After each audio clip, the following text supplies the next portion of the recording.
सुशील दुबे जी, कैसे जीतेंगे विपक्ष? और ओवैसी साहब, मायावती जी, उत्तर प्रदेश जो सबसे बड़ा राज्य है जहां से 82 सीटें, मतलब यहाँ का ताला खुला, सीधा दिल्ली की कुर्सी हासिल। और मायावती और ओवैसी जी उत्तर प्रदेश के विधानसभा में अपना जादू दिखा चुके हैं।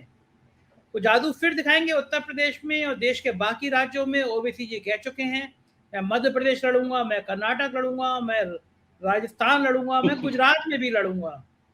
सुशील जी, क्या कहना है आपका, क्या रहेगा? मुझे मुझे मुझे नहीं जीतना है, मुझे नहीं लड़ना है, मुझे विपक्ष को जिताना है। मैं बेका हुआ हूं, मैं ट्यूटर करता हूं, ट्यूटर खेलता हूं, मैं 15 फुट ऊंची बाउंड्री में रहता हूं, मैं नाग पंचमी के दिन दूध पीता हूं। मुझे नहीं लड़ना है, मुझे जिताना है, मुझे मोदी जी को जिताना है, मुझे बीजेपी को जिताना है। मैंने कसम खाई है, मैंने अहद किया है, अम्बेडकर जी की कसम, खुदा की जिन्ना की कसम। मैं क्यों जिताऊं? मैं तो मोदी को जिताऊंगा। मुझे तो 20-25 साल बाद जिन्ना बनना है, तो अभी से तैयारी करूंगा जिन्ना बनने की। देखिए भाई साहब, संजय भैया, बड़ा गजब है राजनीति का। इतना शीशा लेदर तो इस समय जो हम लोग देख रहे हैं 62 की उम्र में आके, सोचा भी नहीं था।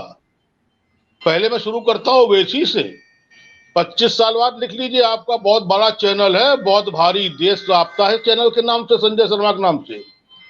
25 साल बाद नहीं तो 30 साल बाद, 30 साल बाद नहीं तो 35 साल बाद उत्तर नए देश में एक जिन्ना पैदा हो जाएगा, जूनियर जिन्ना, जिनका नाम है असुद्दीन, क्या वो ओवैसी, AIMI के। पक्का लिख लीजिए आप इसको जिस हिसाब से। और जिन्ना को हमारे अपना एक धर्म में नाग पंचमी होती है, दूध पिलाया जाता है, उसमें पकड़ पकड़ के दूध पिलाया जाता है। सपेरे आते हैं, पैसा भी लेते हैं, दूध पिलाते हैं। तो एक बड़ी पार्टी देश की पैसा भी दे रही है, दूध भी पिला रही है। और हमने वो दिन देखा जब मोतीलाल वोरा जी राजभवन में थे, राज्यपाल उत्तर प्रदेश के, तो बीएसपी के लोग पहली बार अंबेडकर जी की कसम खा के और काशीराम जी की पैरों की वो साइकिल चला चला के आए थे विधायक बन के पहली बार। तो चप्पल उतार के गए थे राजभवन के अंदर, आप भी थे वहां पर। चप्पल उतार के हिम्मत टूट गई जब अंदर एंट्री किए शपथ में, वो समारोह में, तो जमीन पे बैठ गए पाठक जी, कालीन पे ही बैठ गए, हिम्मत ही नहीं पड़ी सोफे पे बैठे अंदर जाए। आज वो दलित मूवमेंट एडिडास से लेके रेवेन तक आ चुका है। और दलित दलित दलित वो सब जो पीट रहे छाती, सब फर्जी है। पहली बार कई करोड़ की माला हैदराबाद से आई थी बहन जी के गले में, हमने भी देखा था। आई वाज देयर, उस समय मैं मौजूद था सामने, कुछ घंटे के लिए गया था बीएसपी में। तो ऐसा नहीं है, ये सब व्यवस्था। अब जब हमें नहीं लड़ना, हम 4 बार मुख्यमंत्री बन चुके हैं, हमने अकूत संपत्ति कमा रखी है। कौन सा नेता, बाल ठाकरे जी के बारे में सुना था, जयललिता जी के बारे में सुना था, लेकिन हम तो यहां देखते हैं, अरे कोई नेता, वो भी सर्वहारा का नेता, वो भी दलितों का नेता, वो भी जो जिन्हें कहते हैं कि जिनको खाना, उनका नेता 25-15 फीट बीच की बाउंड्री में और ट्यूटर खेले। चाहे वो हाथरस कांड हो तब भी ट्यूटर खेलती हैं। आज जब विपक्ष की बिल्कुल सत्या पिट रही है तब भी ट्यूटर खेलती हैं। तो ये तो सामने है भाई साहब। क्या कर लेंगे नीतीश कुमार, क्या कर लेंगे शरद पवार, क्या कर लेंगे ममता बनर्जी, और क्या कर लेंगे ये आपके और वो जो चौथे हैं ये चंद्रशेखर राव। हाँ, इन लोगों ने जो फील्डिंग, एक होता है ना फील्डिंग सजाना, एक होता है क्राइम के शब्द में हम लोग लिखते थे कि फील्डिंग सजाई गई। बीजेपी ने, जो भी आपने कहा भाई साहब संजय भैया, अभी आपने एक बात बड़ी अच्छी कही कि ये लोग नगर निगम के चुनाव में वोट मांगते हैं, इनको इसका अभिमान नहीं होता कि हम गृह मंत्री हैं, कि हम प्रधानमंत्री हैं, कि हम रक्षा मंत्री हैं, कि हम HRD मंत्री हैं। यहाँ पर उपचुनाव में जाने में लगता है कि जैसे नाक कट जाएगी या पता नहीं क्या कालिक लग जाएगी या क्या हो जाएगा। 55,000 वोट, 95,000 वोट पाए थे गोला में, 90,000 रह गए हैं। और कह रहे हैं भाई साहब, आज कह रहे हैं, वो ट्वीट कर रहे हैं कि हमें 90,000 लोगों का विश्वास मिला है। तो 5,000 लोगों का विश्वास कहाँ चला गया? 54 पिछली बार जो पाए थे इनके वो विनय तिवारी। तो अब आप बताओ, अगर ऐसे ही हर सीट पे 5-5 हजार का विश्वास खोते रहे तो ये तो योगी है। 21, 22, 23, 24, 25 पता नहीं क्या होगा। और फिर सब सामने, जब खेत की मेड़ ही खेत को, जब खेत की जब खेत की मेढ़ी खेत को खा रही हो संजय जी, जब खेत की मेढ़ी खेत को खा रही हो, बुआ बउआ का जो था ये तो मेढ़ है खेत की, खाई जा रही सपा को। बाकी बुआ जाने बउआ जाने, आगे दूसरे टर्म में कहेंगे। धन्यवाद। सुशील जी, बात में लॉजिक है, मीनू जी की बात में भी और राकेश जी की बात में। आप किसकी बात से सहमत हैं? और ये बात तो लॉजिक वाली है कि भैया अगर सब नियम का पालन कर रहे हैं तो ये तो शतरंज की बिसात है, जो बिछाएगा, जो बादशाह चलेगा, जो वजीर चलेगा, वो मोहरे पीटेगा। तो बात सही है कि कांग्रेस को या किसी और विपक्ष को किसने मना किया है? मीनू जी की बात और राकेश जी की बात बेदम, इन्होंने, मीनू जी ने बहुत गंभीर बातें कही, उस पर भी हम बताएंगे, और राकेश जी ने जो बता दिया बिल्कुल क्लियर कर बता दिया है। ये जो सड़क के गड्ढे हैं संजय जी, ये तो योगी जी और जितिन प्रसाद मिलकर भर लेंगे उत्तर प्रदेश के, लेकिन जो राजनीतिक गड्ढे हैं वो मोदी जी भरने नहीं देंगे। वो काहे भरने देंगे उनको? इन्हीं गड्ढों से तो वो ये भोकाल कायम किए हैं। संजय जी, किसने रोका था? 8 साल में ये भोकाल जलजिला कायम किया है नरेंद्र दामोदर दास मोदी जी ने। तो मनमोहन सिंह को किसने रोका? 10 साल सत्ता में रहे हैं एक साथ। किसने रोका था कि ये सारे चैनल खरीद लेते, चुनाव आयोग राष्ट्रीय अध्यक्ष बना देते, ईडी राष्ट्रीय अध्यक्ष बना देते, सीबीआई को राष्ट्रीय अध्यक्ष बना देते? किसने रोका था? उनके पास तो एक से एक लंबे अर्ज वाले शातिर लोग दिमागदार थे, तब तो हाथ जोड़ते ही रह गए, जी जी मैं बड़ा भारी, मैं बड़ा। उस दौर में गोदी मीडिया नहीं बन पाई सब कुछ। किसने रोका? अरे एक चैनल तो ले लेते, मनीष तिवारी एक तो चैनल सुशील जी तो कह रहे हैं क्यों नहीं बनाया उन्होंने अपनी गोद में बिठाला? 10 साल रहे हैं कंटिन्यूअस, 10 साल वही मनीष तिवारी जी। अरे क्यों? अरे यार 2 चैनल जो आज बोल रहे होते आपके पक्ष में, वो तो कृपा है रवीश जी की और संजय जी की जो जिंदा किए हुए कांग्रेस को, वरना कौन पूछ रहा, कौन बोल रहा है? तो सच बात है, दुनिया देख रही है। नहीं जो मेरा नाम लेके बार बार चाहते हो कि उत्तर प्रदेश में एक कल को आप भी खबर छापो, एक छापा और एक छापा और, इतनी मुश्किल से जिंदगी ठीक चल रही है, आप मेरा नाम लेके। भाई साहब, ये हम चाहते हैं छापा और पड़ जाए तो देश में जो टीआरपी आपकी अभी 50 है वो 80 पहुंच जाएगी। अभी जितने स्काइवर आपके हैं ना, उसको 1 घंटे में पता नहीं कितने हो जाएंगे। हम तो चाहते हैं दरवाजे पे कोई आ तो जाए होमगार्ड वाला कि निकलो निकलो संजय जी, निकलो निकलो। हम तो दुआ कर रहे हैं इस चैनल पे। हम तो जहां अगर कोई सुन रहा हो तो भेज दो भैया, रात में ही भेज दो। आज क्या बात कर रहे हैं आप? अच्छा, दूसरी बात, मतलब किसने मनमोहन सिंह को रोका था? सोनिया जी को किसने रोका था? राहुल जी अगर फाड़ सकते हैं तो राहुल जी किसने रोका था कि 4 चैनल खरीद लेते? पैसे कमी इनके पास भी नहीं थी। इन लोगों ने अगर किया है तो गलत क्या किया है? किसने रोका था? और सबसे बड़ी बात, जो अगर अब आप देखिए, अब आप भुगत, आप जो गलती कराए हैं उस गलती का फायदा अगर मोदी जी उठा रहे हैं तो बुरा क्या कर रहे हैं?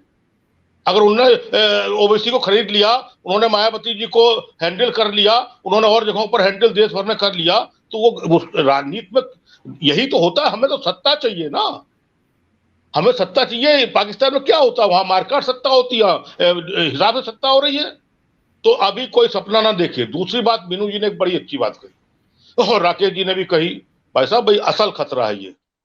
मुसलमान बहुत परेशान रहता है, बहुत रोता है, बहुत दुखी रहता है कि बीजेपी और कम्युनल और ये और हिंदूवाद और हिंदू राष्ट्र, ये गोपालगंज में किसने किया है? बीजेपी को किसने जिताया है? शुद्ध रूप से मुसलमान ने जिताया है। ये जो 12,000 वोट ओबीसी पड़े हो, उसी के वोट हिंदू मुश्किल से 1% वोट पड़ा होगा, एक मुश्किल से, शायद वो भी मुंह छुपा के बीजेपी को दिया होगा। तो ये कौन लोग है बीजेपी को जिता रहे हैं, फिर बाद में रोते आके?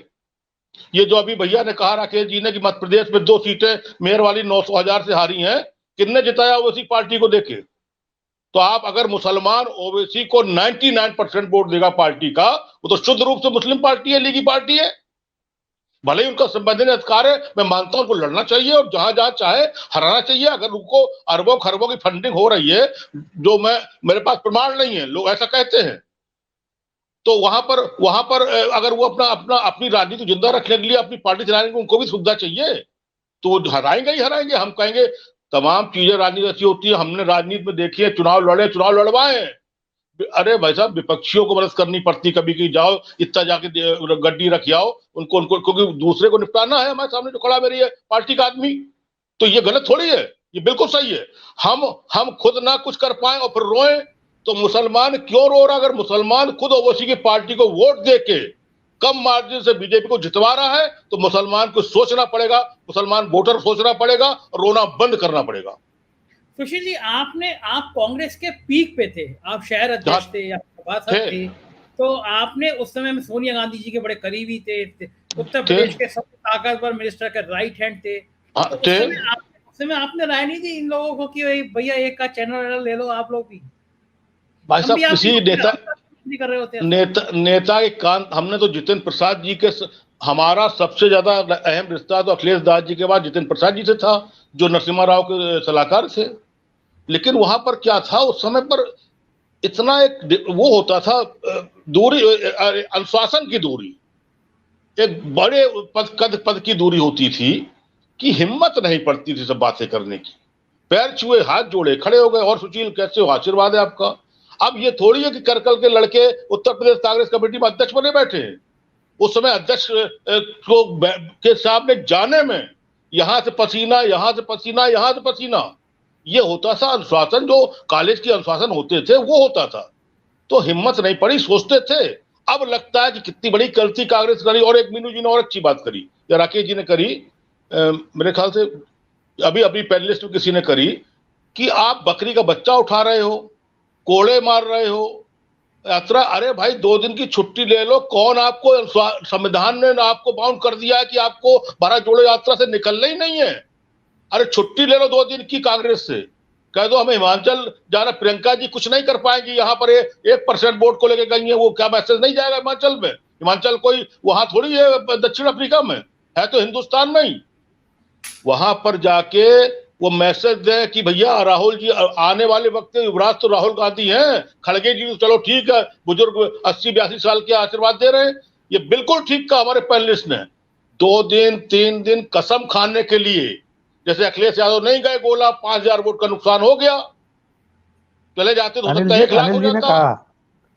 अनिल जी ने कहा था सुशील जी, अनिल जी ने, हाँ अनिल जी ने कहा, तो वही तो भाई अगर चले जाते हो सकता है 1 लाख वोट हो जाता, तो अखिलेश जी कह सकते थे कि मेरा वोट बड़ा है 5000।